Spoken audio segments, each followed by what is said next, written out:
The search for the coveted TV8 Kids Fun Fest, more commonly known by the nickname of Pink Morning Cartoon, is one that is still ongoing.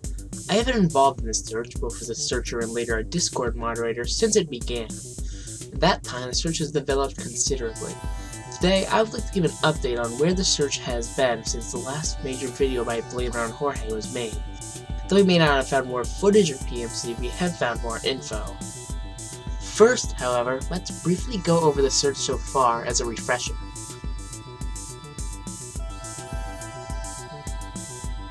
The original videos of Pink Morning Cartoon and Everything's Coming Up Spring were posted by user Jenkem in 2007 and 2009 respectively. They depict a low quality recording of what looked to be a low budget kids show.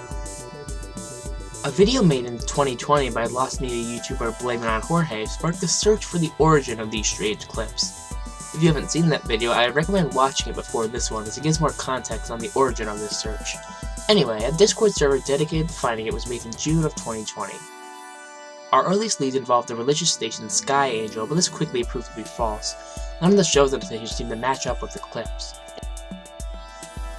In an organized Q&A with Jenkem, we managed to gather that it was recorded in 2001, giving us a good time frame for the show's airing.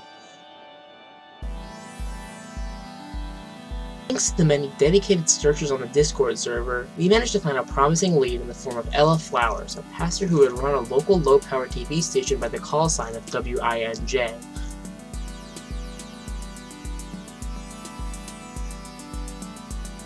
An article in the Columbus Dispatch showed that she had worked on a religious program called Kids Fun Fest that had featured Kate and Jeannie Jokers. Jenkem and his friend Moria Ork posted a part of the original recording that corroborated this.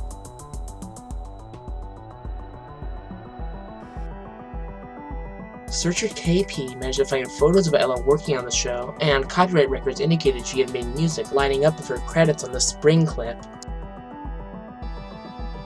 Later, less than 2 months after the search started, I contacted Ella's daughter Angela Francis, who confirmed this lead and provided us with the true title of the show.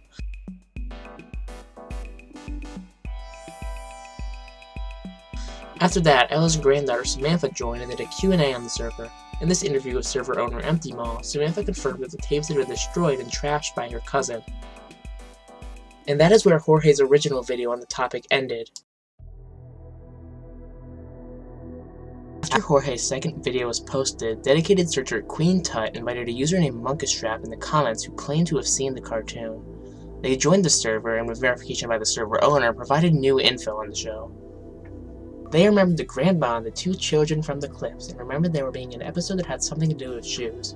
Outside of that, they claimed that there was a recurring frog character as well as pirates, which could possibly be related to the character shown in the Columbus Dispatch pictures. They had watched the show at Liberty Church in Columbus as a young child, and had vague memories of the station that had been brought back by Jorge's video. They also stated that they had connections to a local church where the show had apparently been played. Sadly, however, the church had sold the tapes when they remodeled in 2009.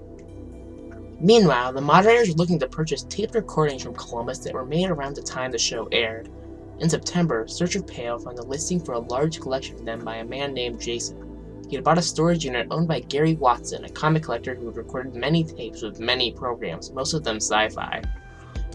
The server organized an official fundraiser for the tapes and eventually managed to purchase 1,400 of the tapes for only $150. Soon, we began to take applications for who would watch through them. In the end, there were 4 people assigned to be tape watchers: Monkastrap, Almighty C, Bokujo, and Jenkem himself. By early January, these tapes had all been distributed to the tape watchers, and they plan to watch through the full set. Even if they don't find PMC on them, there still may be a trove of classic local programming or even other lost media to discover.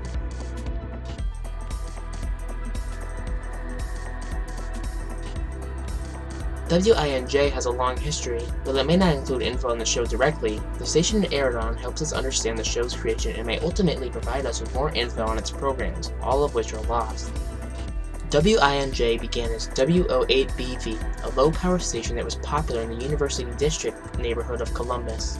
When they went out of business, they sold their license and equipment to the New Life Fellowship of Churches, a religious group run by Ella Flowers. KFF aired from around 1998 to 2003, and every other original show on the station, such as Gospel 2000, is also lost. In 2004, the station went into a transitory state, still being owned by the family yet not being operated by them. Instead, it was run by the Greater Columbus Television and Community Television Network. Finding info on either of these companies is very tricky, but it seems that GCTV was operated by someone by the name of Jesse Weatherby, who also owned WMNT, another Ohio station.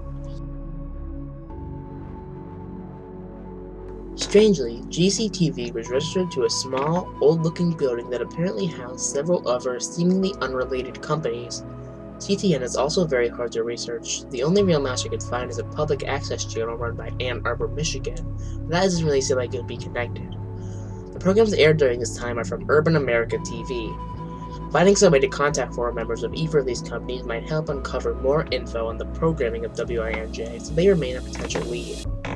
In 2005, the Central Ohio Association of Christian Broadcasters bought the failing station. The sale went through in early 2006, and the station was renamed to WGCT. COACB did not inherit any of the programming of WINJ, meaning that PMC/Kids Fun Fest was no longer in their archives.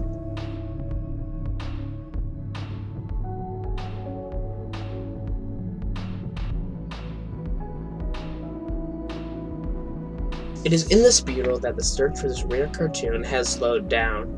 However, we still have several leads, even beyond the tape watchers.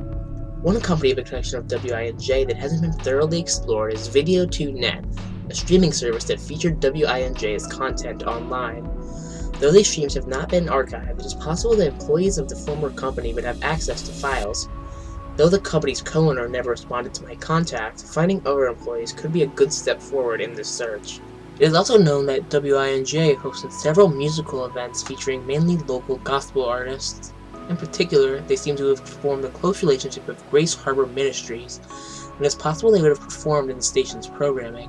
While finding contact with Grace Harbor or any of the other bands is tough, they remain a good potential lead. Since Jenkem Chick has confirmed that his original tapes don't contain any more PMC, the search has generally become physical instead of virtual.